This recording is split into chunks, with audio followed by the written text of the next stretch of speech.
Welcome to Pastor's Perspective, sponsored by Calvary Chapel, Costa Mesa. My name is Brian Perez, and we are so happy that you are listening on the radio right now and watching us on Facebook and YouTube.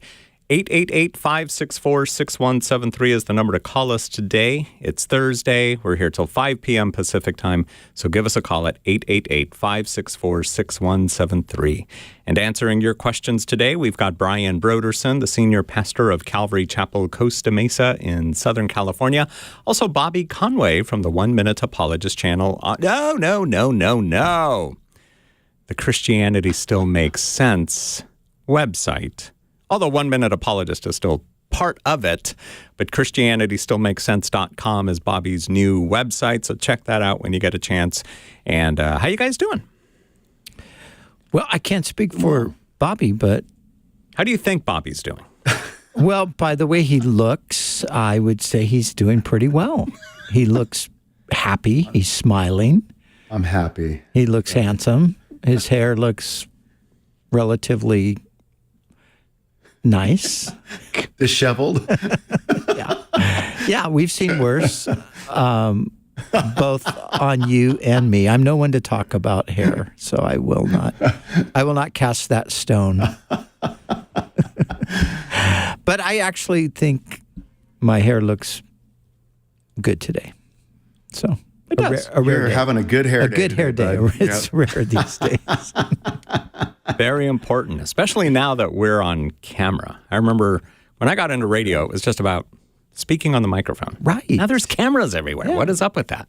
So outside of my comfort zone. We used to talk about having a face for radio. Yes. It was, Well, that's still the case with me. It was a safe public platform. It was a good job to have if you look like me. But anyway. Yeah. All that to say, we're now on video. Which is good. We've got a lot of people watching us on Facebook and YouTube. And remember to share the video on your favorite social media site so that we can get more people watching. Not that we want more people watching us, but we want more people engaging with us and calling us with their questions. And maybe they'll come to the Lord. You never know. 888-564-6173. Right. Okay. So, Dr. Bobby, the great Dr. Bobby, how are things? How's the new website, all the new rollouts going good so far? Yeah, it's going to take some time to get things going for sure. I'm really thankful because my friend Frank Turek, who lives down the street from me, his channel's just exploding right now. It's just very quickly grown to 500,000 people. Wow. And so they're going to start pushing my stuff. So I'm sending them several videos a week on behalf of Cross-Examined and blogs, or a month. And so that'll really help. So we're trying to figure out in the world of apologetics, how do you network together, share each other's stuff, do everything we can to try to keep the word out there. These are challenging times that we're living in, and we want to help people to be able to articulate the Christian faith. And speaking of the whole video stuff, you gave me this opportunity to be out here in North Carolina. We were in COVID, and that's kind of where you captured a vision for doing things differently at KWVE. It was a big risk. It was going a new direction, but it seems like it's been able to work out. Yeah. And now it just seems so normal. It's like, right. It just seems perfectly normal that you are in North Carolina at this moment, and we are in Santa Ana, California, and it works just fine. Except for those moments when you just evaporate.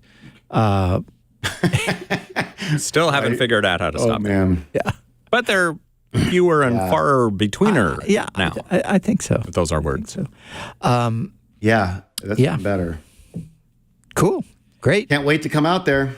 Yeah, I heard you're coming here in, the next week or so? Two weeks or something? Like 2 weeks. Bringing the good bride with me as well. Oh, that's great. Good. Hey, today I met a really, really wonderful guy new to the area, just began pastoring one of the churches in the area. And maybe you know his name, Bobby. His name is Glenn Packiam. And he's written a book called The Resilient Pastor. And I think he does a podcast, too, called The Resilient Pastor with the Barna Group. I think he does that. Anyway, we had lunch today, and I told him that, or I invited him, actually, at some point, maybe he could come and join us on the radio. And he was very open to that. But I think it would be super fun when you're out. Maybe we can get together and you could meet him. Because I mentioned you, and he thought he had heard maybe of the 1 Minute Apologist, but he wasn't sure. But yeah, really, really great guy. I'm so glad he's in town. So glad. The Lord's doing an interesting thing in Orange County, just bringing so many wonderful leaders together. And God's working in the churches. So that'll be great. That's great. Yeah. No, that sounds wonderful. That it does. All right. Give us a call at 888-564-6173. We'll start with a question sent in on Facebook. This one is from Dan in Rolling Hills, California. Hi, pastors. I've been a Bible-believing Christian for 50-plus years. However, I've never really been able to understand or even conceptualize the Holy Trinity, albeit accepted as factually true and accurate.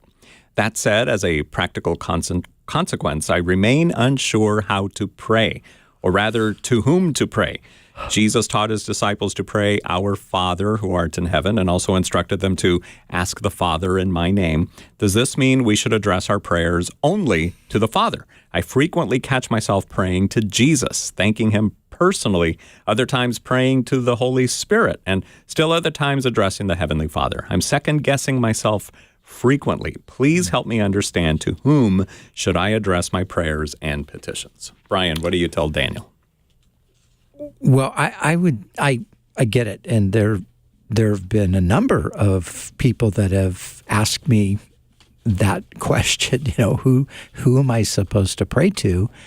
And first of all, let's just remember there's no competition within the Godhead, the divine nature, Father, Son, and Holy Spirit. It's not like, one is going to become jealous or envious, if the other ones are being addressed.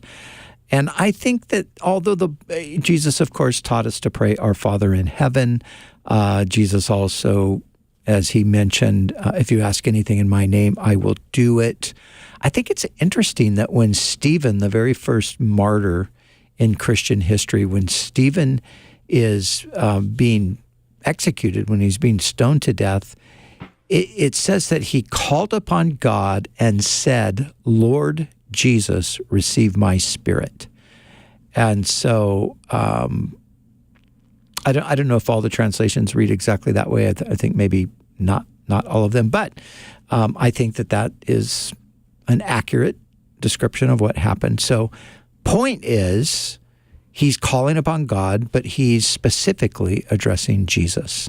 And so I think if you are addressing the Father, the Son, the Holy Spirit, you're addressing the Lord. And so I don't think we should get hung up on it. I don't think we should worry about it. I don't think we need to be dogmatic and make kind of a doctrine that, no, you can only pray this way. You have to pray, only to the Father, and you have to do it through the Spirit, and you have to do it in the name of the Son. I don't think the Bible ever intended that that's how we would approach prayer. What about if we pray the rosary and it's 10 Hail Marys to 1 Our Father? Well, the rosary in and of itself is problematic. Yes, I was joking. It's not right. It's a method of prayer that does include Hail Marys, which is not any kind of a prayer that a biblically informed person is going to be praying, because, of course, there's no point in praying to Mary because Mary is not listening. Mary is not omniscient, all-powerful, everywhere present like the Lord is. So, Dan, thank you for sending in your question on Facebook Messenger today. 888-564-6173 is the number to call. One more from Facebook, super quick. This one is from Carla in Maryland. I'm in school to get my doctorate degree in apologetics. When I tell people I'm going to school to get a degree in apologetics, the average person has no idea what I'm talking about, so I have to explain it. Even pastors seem to be unimpressed. I've even received some eye rolling.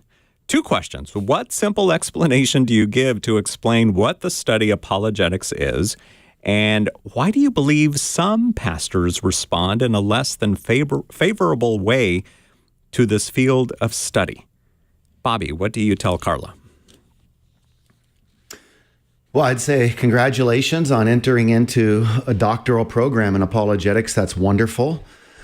I would say it's understandable that people won't know what the term apologetics means. In some ways, it's an unfortunate term. I like the term actually, just because I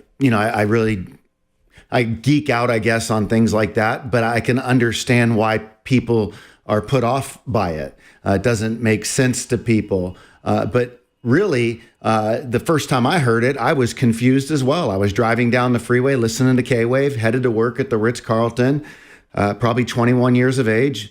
And on K-Wave, somebody mentioned apologetics. And I was very confused. I remember having that feeling that most people think, well, what are we apologizing for?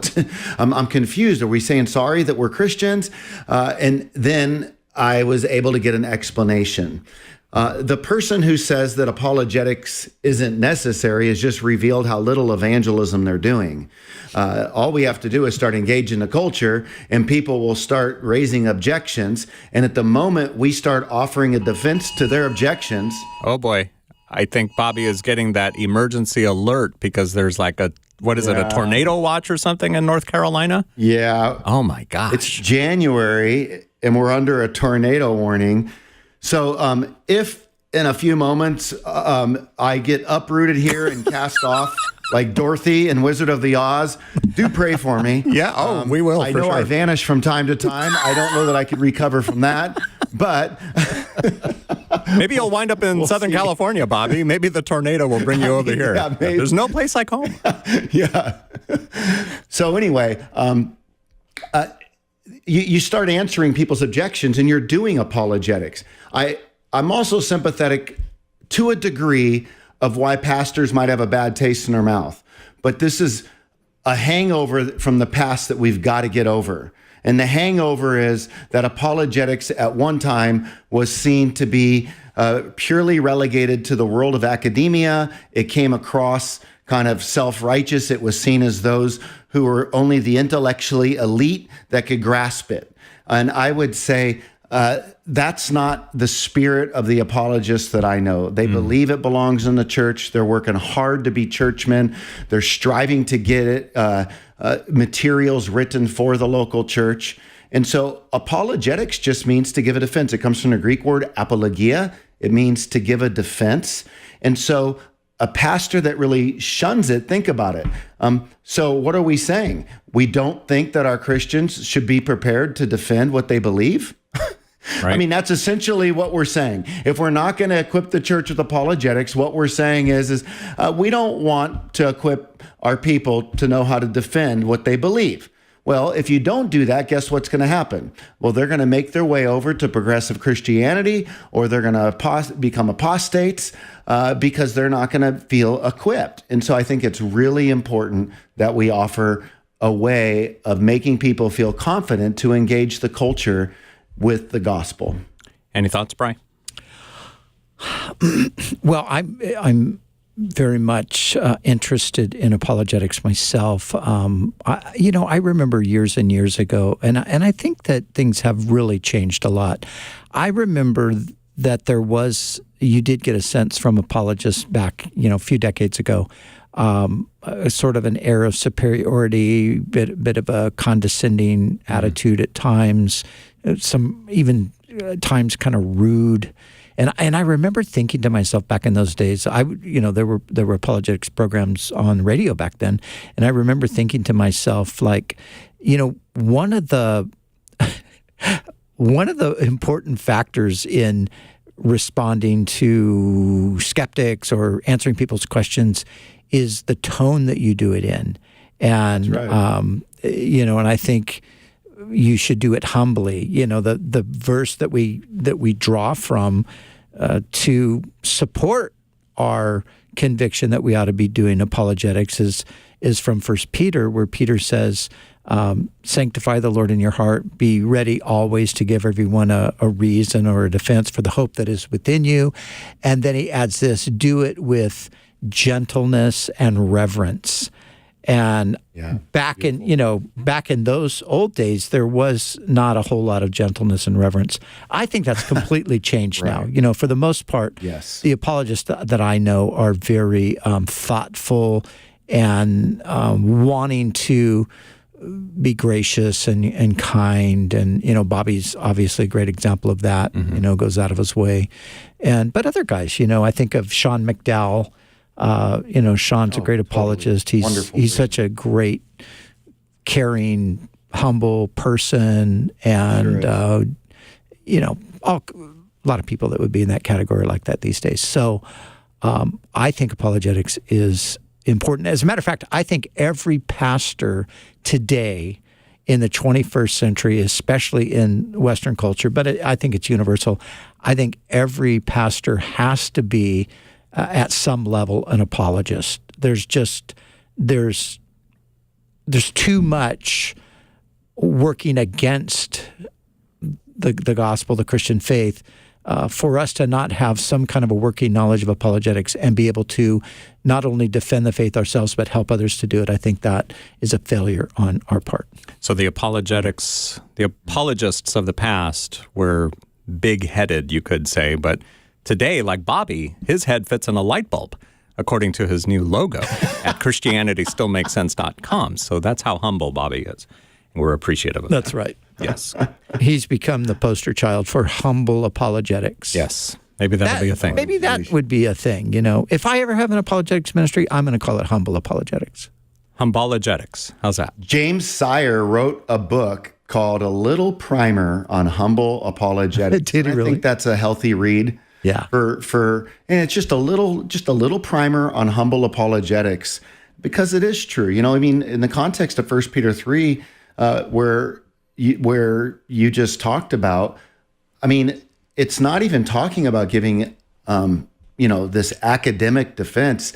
It's when you're asked how it is that you're suffering so well for the sake of the gospel. In other words, their life, when people recognize that your life's an apologetic, be willing to share the doctrine behind your devotion. Be willing to share your doctrine behind what you display. So I do think a lot of our modern church pastors, they're focused on displaying the gospel. And maybe old guard apologists were focused on defending the gospel, but it's not an either or. We should display the gospel that we defend and not make it either or. Carla, thank you for sending in your Facebook question from Maryland today on Pastor's Perspective. Brian Perez is my name. We've got Brian Brodersen and Bobby Conway here to answer your questions. And it's Thursday, so we're going to be here till 5 p.m. Pacific time. Give us a call. Not right now. All the lines are full, but they will drop off as the program continues, as we're here till 5 p.m. today. 888-564-6173 is the number. And Carla's question came to us from Facebook. That is one of the ways that you can get your question to us, but it is not the best way. Some people have waited months, years possibly, to get their question answered. And one of those guys is Clay. We know you sent in a Facebook question, Clay. Sorry that we haven't gotten to it, but look, you finally called us, and we are so appreciative of that. How are you, Clay? Okay. Good. How can we help you? I kind of like a rapture question. It's like a two-part question. After the rapture happens, how will the world respond to what happened? Would there be like a reason, or would they know that Christ came back, or would it be like a scientific explanation, like alien abduction or something, or that type of thing? Yeah. So, when will the Antichrist be revealed? Will it be like before that or after that? Brian, what say you?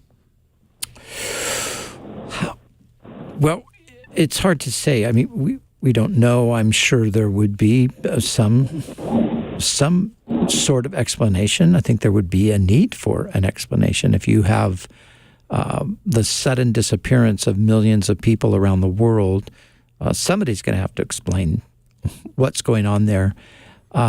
There's been speculation over the years. Some have thought that this would be the Antichrist is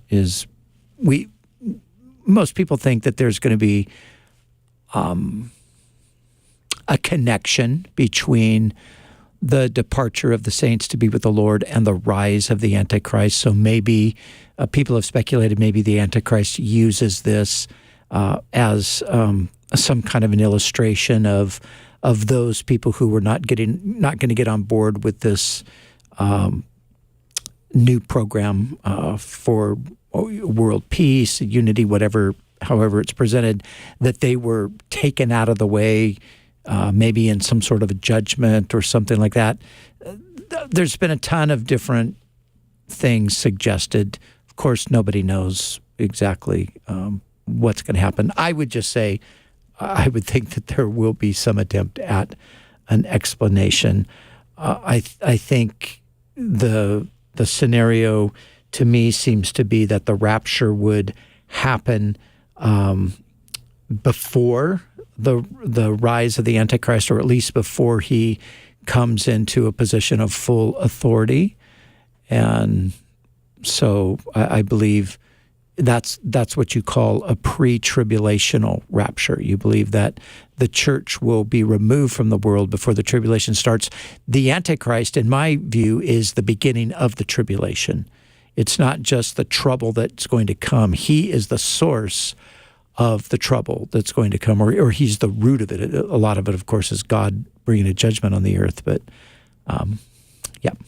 All right, Clay, does that answer your questions? Yeah. My question was, when will the third temple be built? Because he has to be, proclaim himself as God in the temple, but when will that take?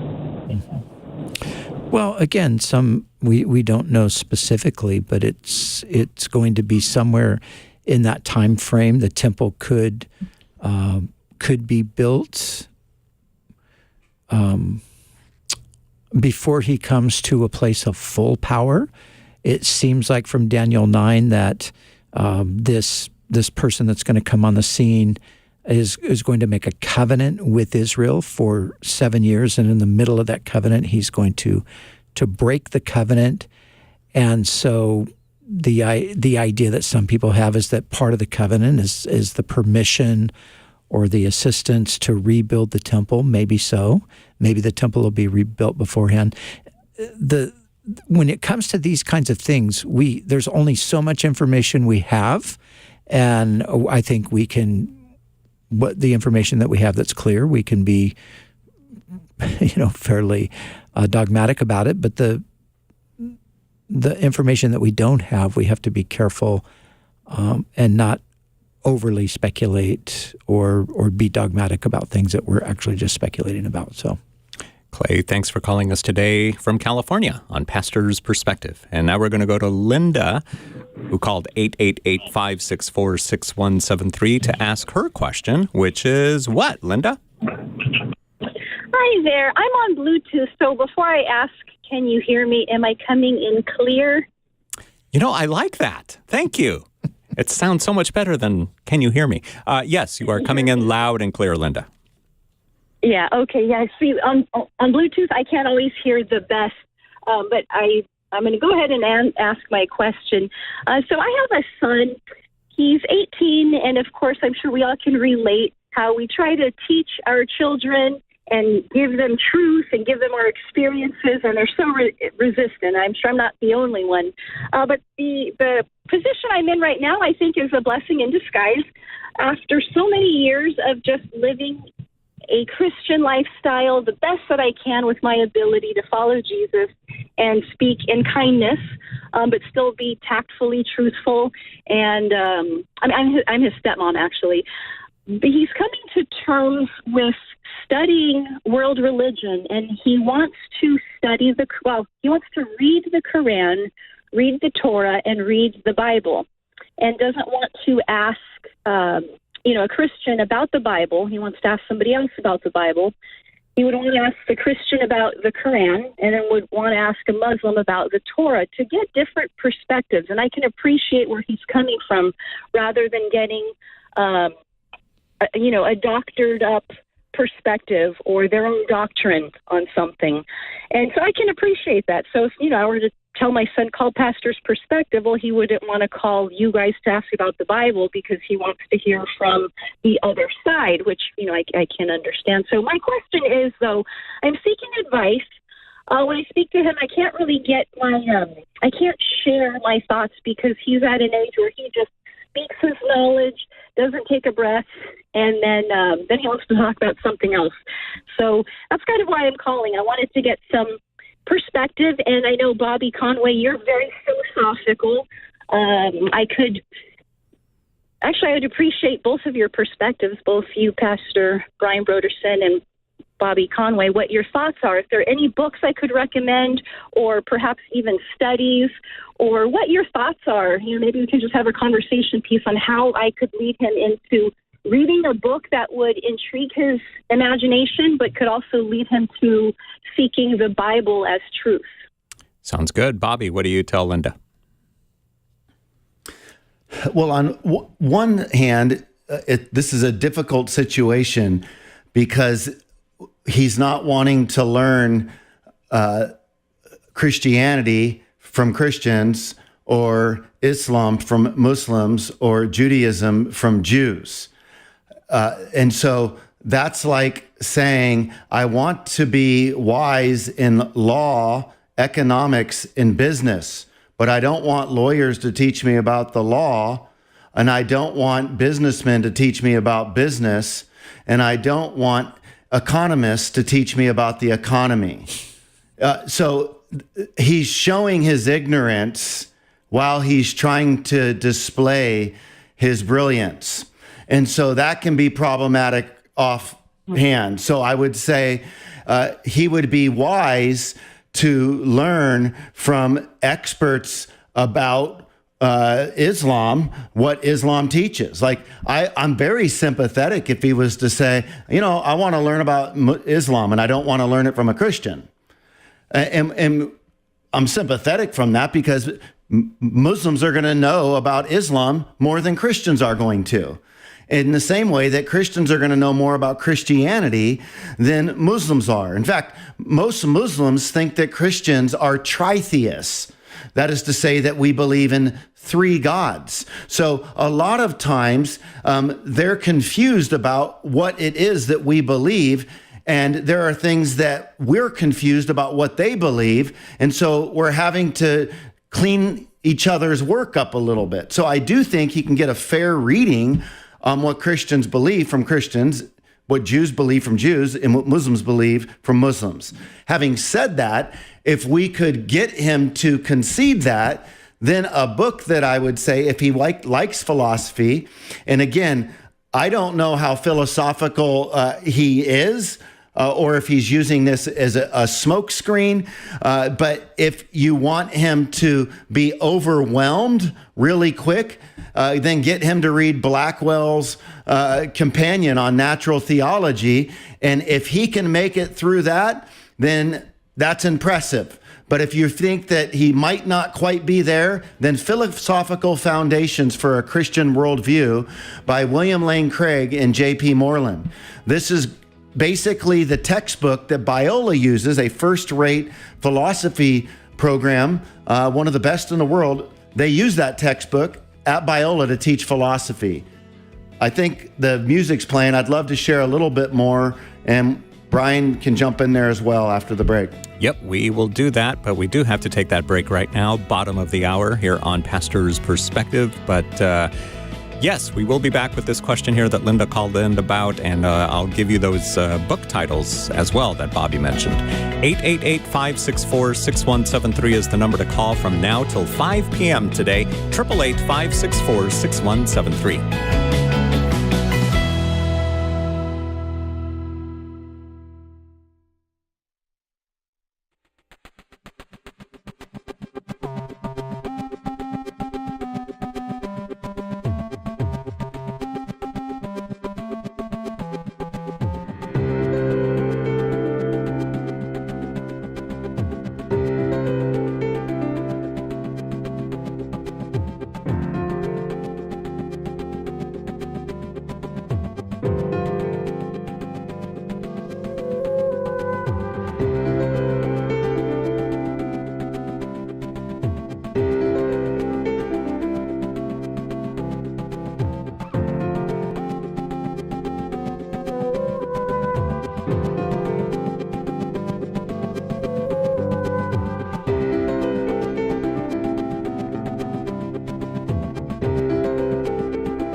on Pastor's Perspective. My name is Brian Perez. Brian Brodersen and Bobby Conway are here to answer your questions today until 5 p.m. Pacific time, so give us a call. The number's right there on the bottom of your screen. If you're watching on Facebook or YouTube, it's 888-564-6173. If you're listening on the radio, again, that's 888-564-6173. Right before the break, we were speaking with Linda in California, who called in because she's got a stepson who's very into philosophy, guys like Socrates, and doesn't really... He prefers to challenge his mom when she brings up things about Christianity and stuff. And so she called in to ask Bobby and Brian what she should do, if there's any resources that they might recommend. So, Bobby, continue where you left off, if you would. So a third resource that I would suggest, and it would be the resource that I would start with if he does enjoy, to really have his thought challenge, and that would be Reasonable Faith by William Lane Craig, because that's going to begin with developing some arguments for the existence of God, and then it's going to move toward, it's going to deal with things like miracles, and then ultimately the death, burial, resurrection of Christ. So it will give him a full case of the reasonableness of Christianity. Then after that, if he enjoyed that, then he would go to Philosophical Foundations for a Christian Worldview, and then maybe something like Blackwell's Natural Companion or Companion to Natural Theology.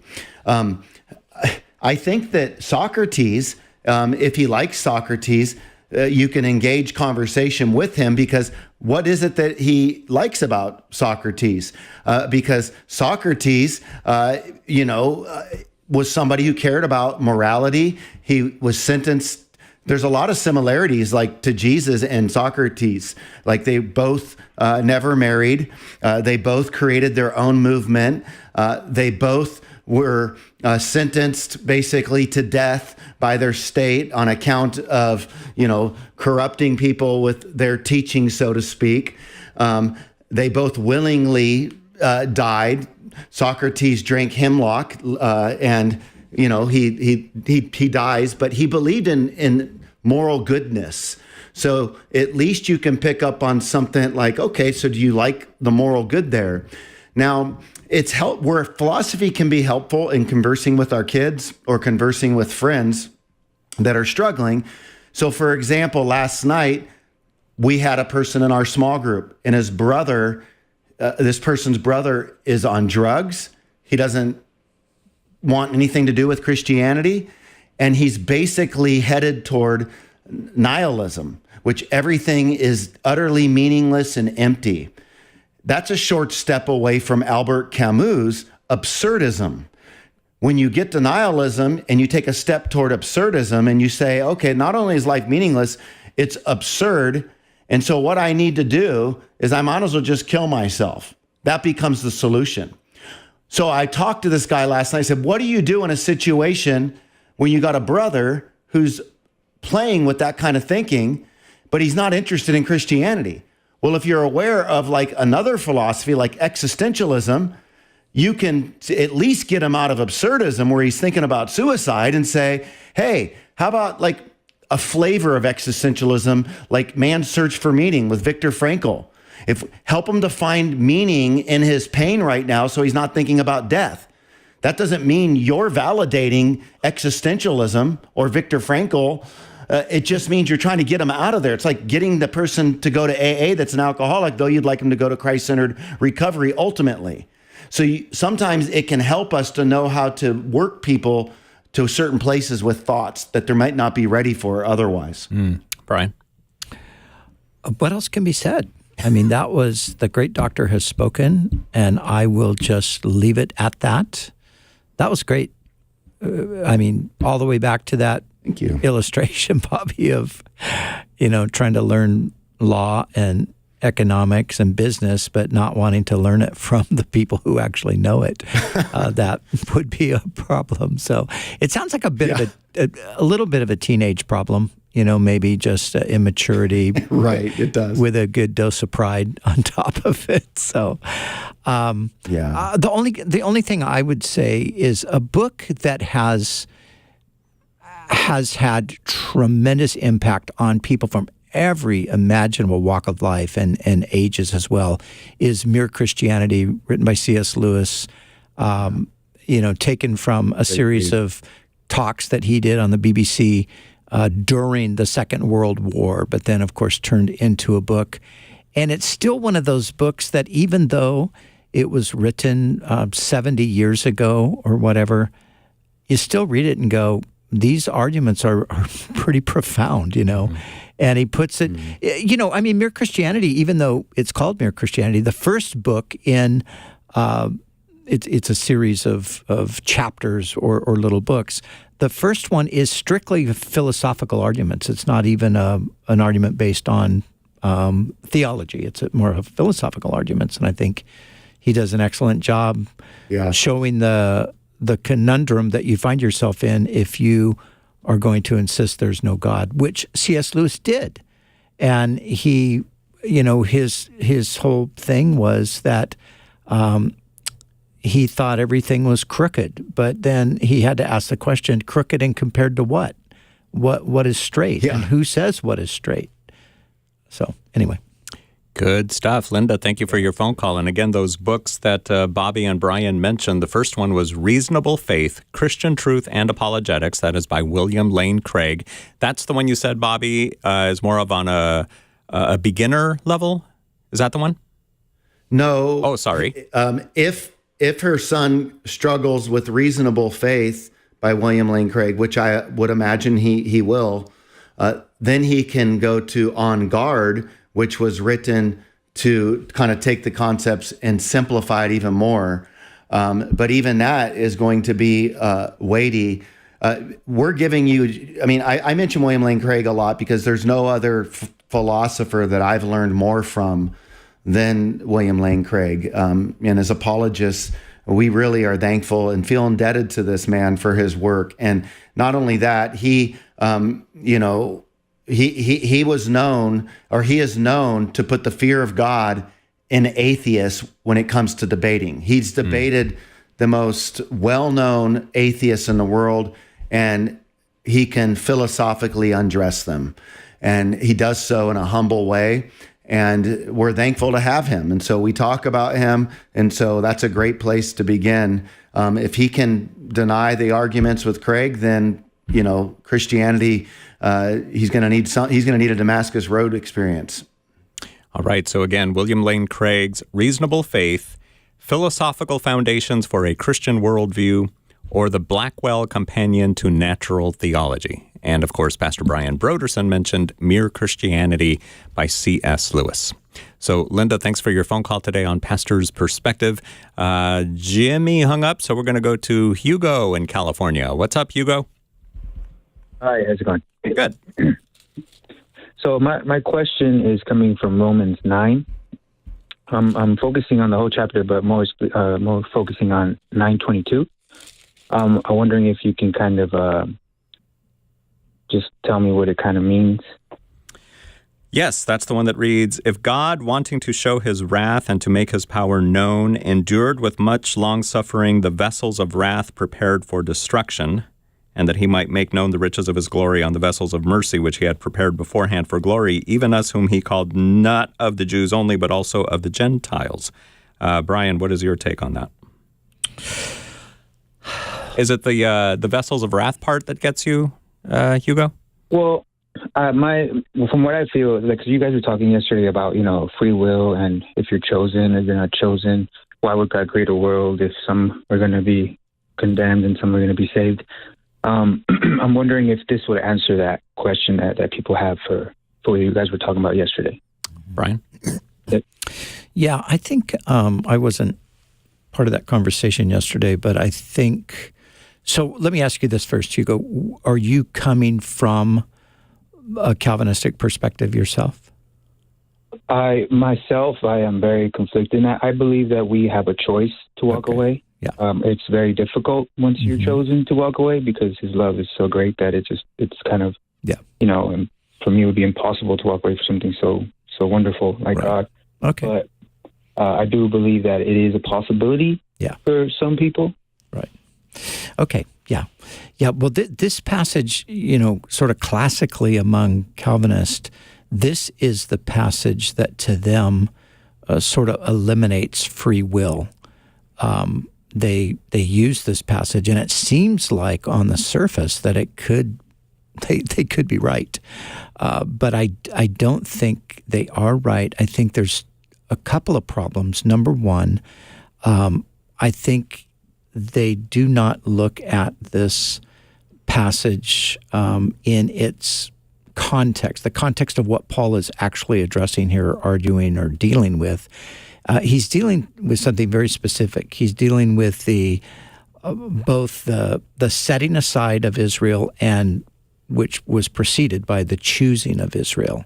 And he's really arguing, in one sense, he's arguing that in the end, God could do whatever he wanted, and none of us could really say anything about it, because how can the clay say to the potter, "Why did you make me this way?" So in one sense, he's addressing those kinds of things. But I think what is oftentimes missed is he's not really talking about eternal salvation here as much as he's talking about God electing Israel to a privileged position. And it's election to service versus election to salvation. So God chooses, he chooses Isaac over Ishmael. He chooses Jacob over Esau. The issue is not eternal salvation. The issue is who's going to be the one who is in the covenantal relationship passed on through Abraham. So it's like an Abrahamic election, or election into the privilege of Abraham. So I think that's a big part of why there's confusion and wrong understanding that's drawn. On the other hand, the passage says, what if God had done this? So the apostle's not saying he did do it. He says, what if he had done this? And I think he's asking like a rhetorical question. What if he had done this? Well, again, if he had done this, we still couldn't really argue against him because he's God. But did he do this? I don't think he did this. But here's the big thing. The vessels of wrath prepared beforehand.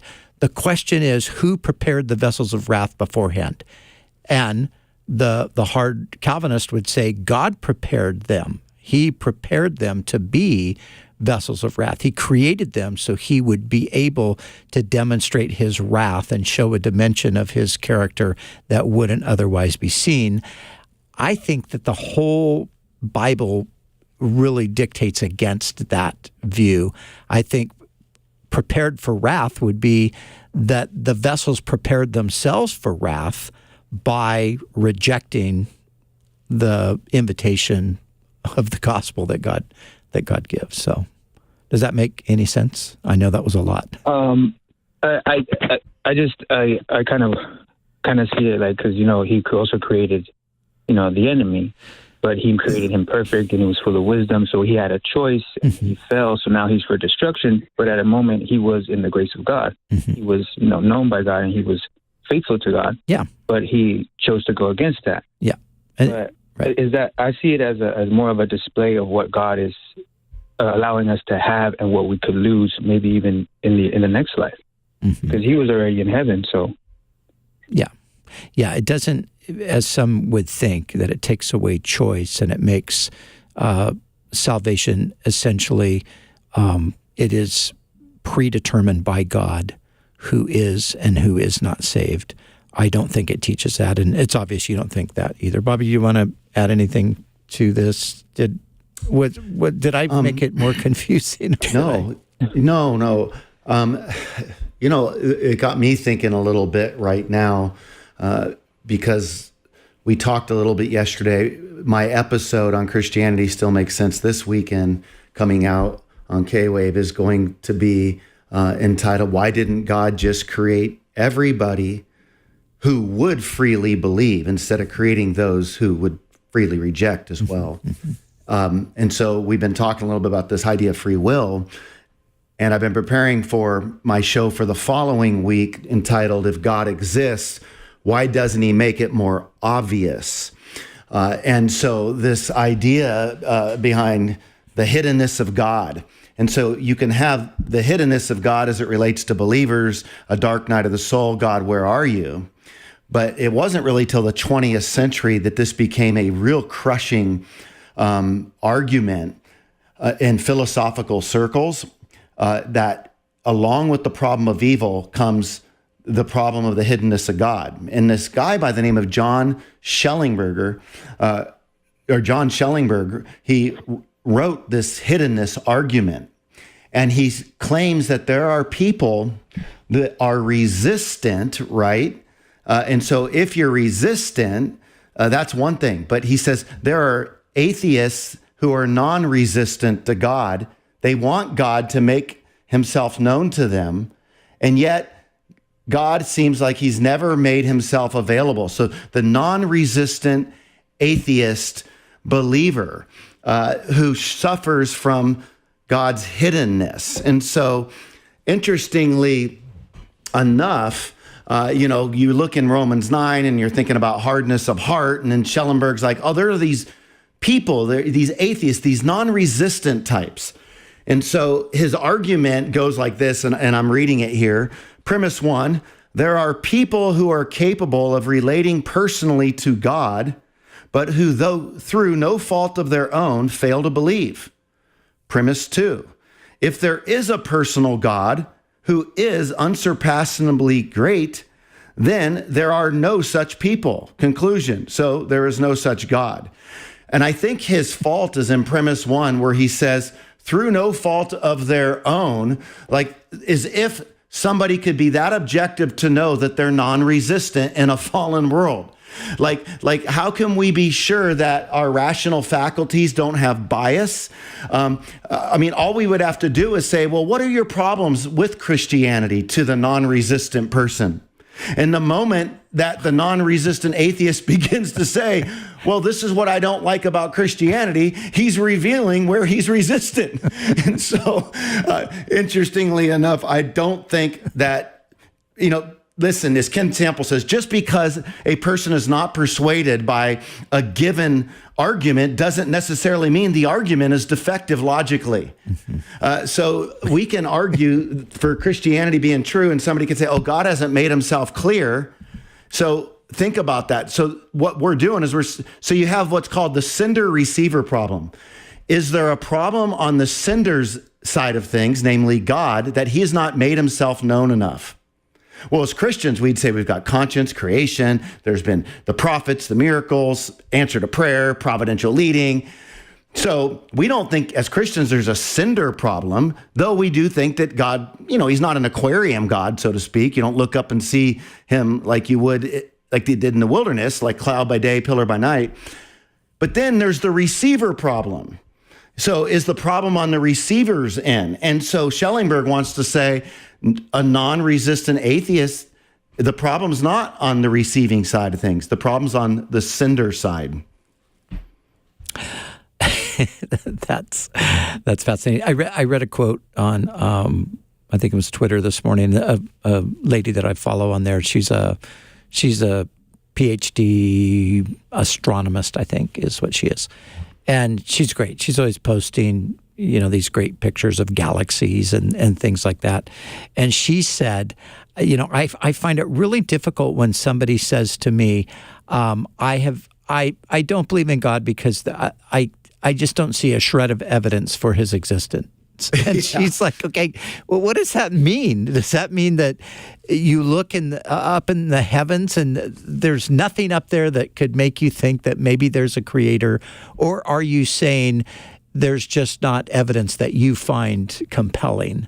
There's plenty of evidence. It's just what are you going to do with the evidence? How are you going to interpret the evidence? That's right. Yeah. Hugo, what do you think? I think it's a really difficult thing. I believe that those who he chose are going to be persuaded by the Holy Spirit to continue on the road. Because I've fallen many times, and he just gets me back up, and I continue on the path that he set me once before. So I don't think he's going to let any of us go that belong to him. Yep. Well, that's a good place to be. Thank you for your phone call today on Pastor's Perspective. 888-564-6173 is the number to call. We're going to go to Raquel. No, Raquel hung up too. You guys don't hang up. We're here till 5 p.m. today. We need 2 hours worth of content. So please call us back. We're going to keep the phone lines open. 888-564-6173. David in California. How are you? David? Did you press mute on your phone? David? Yes. Okay, there you are. How are you? Good. I got a question. On Genesis 6, the sons of God, who are they? And can you explain more of that verse?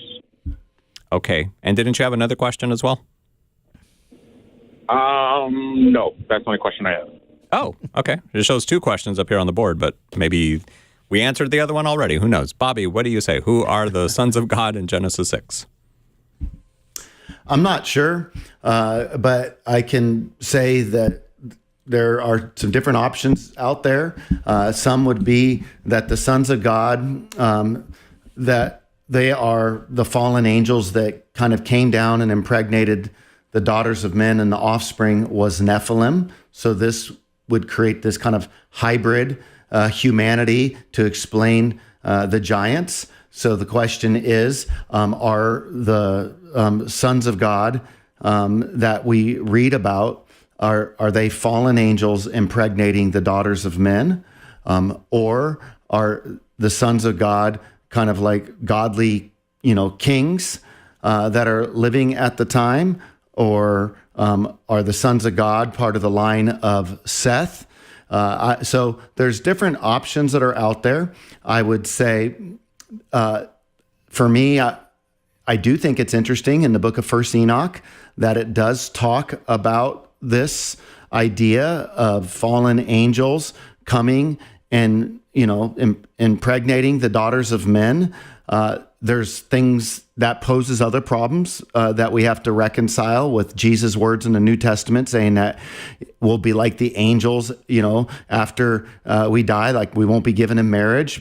But does that mean that, the angels weren't able to, do something procreative wise with the fall? According to First Enoch, that would be the explanation.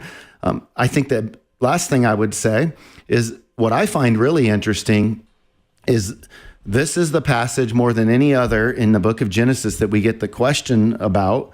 And I understand why. It's a bizarre passage, but it's written on assumption.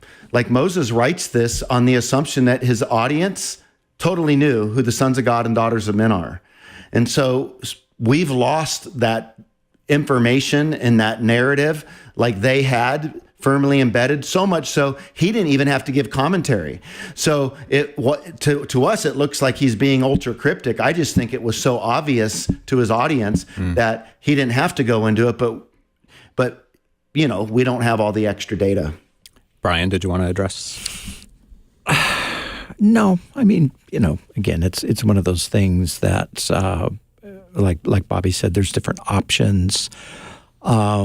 As bizarre as it is that these are some, in some way, sort of fallen angels that in some way connect with human women to produce offspring, I personally think that is the best explanation, even though it's the most bizarre explanation.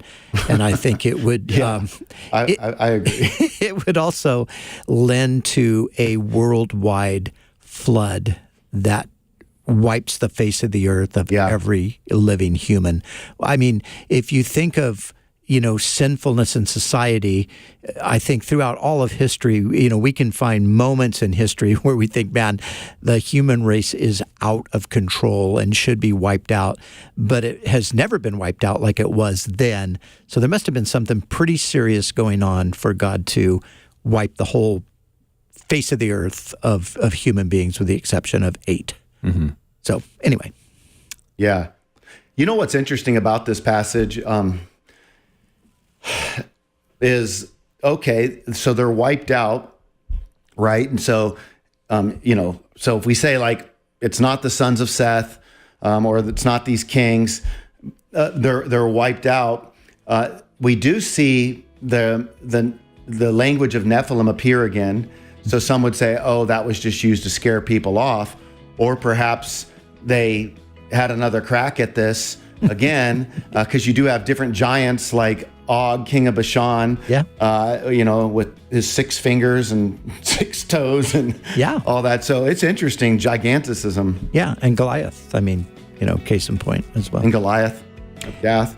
David, thank you for your phone call. That is all the time we have on the program for this hour. But if you're on hold right now, don't hang up. Linda, Wendy, Johnny, Jermile, John, we've got a full hour of Pastor's Perspective coming up on Facebook and YouTube. We'll play it on the radio on Monday, but we would like your phone calls today between 4 and 5 p.m. Pacific Time. 888-564-6173. Pastor's Perspective was sponsored by Calvary Chapel, Costa Mesa.